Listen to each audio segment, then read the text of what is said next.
નવરચિત વાવ થરાદ જિલ્લાના રાહ તાલુકા ખાતે આજે 80મા સ્વતંત્રતા પર્વની અત્યંત ગૌરવપૂર્ણ અને ભવ્ય ઉજવણી કરવામાં આવી હતી।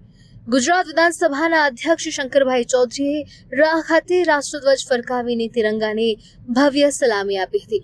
આ પ્રસંગે તેમણે દેશની આઝાદી માટે પોતાના પ્રાણ ન્યોછાવર કરનાર સ્વાતંત્ર્ય સેનાનીના ત્યાગ અને બલિદાનને યાદ કર્યા હતા। તેમજ દેશના જવાનો, ખેડૂતો, પશુપાલકો અને યુવાનોના રાષ્ટ્ર નિર્માણના યોગદાનને બિરદાવ્યું હતું। અધ્યક્ષે જણાવ્યું હતું કે પૂજ્ય મહાત્મા ગાંધીજીના જન્મદિવસે બનાસકાંઠામાં અલગ વાવ થરાદ જિલ્લા અને રાહ તથા ધરણીધર તાલુકાની રચનાને સરહદી વિસ્તારના સર્વાંગી વિકાસ માટે એક ઐતિહાસિક પગલું છે। રડામેટ સેવા દર્શન પ્રોજેક્ટ, ભારતમાલા પ્રોજેક્ટના આધુનિક હાઈવે અને નાણી ખાતે આકાર લઈ રહેલા એરફોર્સ બેઝ તથા એરપોર્ટ જેવા વિકાસ કાર્યોથી સરહદી વિસ્તારમાં કનેક્ટિવિટી, આર્થિક પ્રવૃત્તિ અને રોજગારીની નવી તકોનું સર્જન થઈ રહ્યું છે।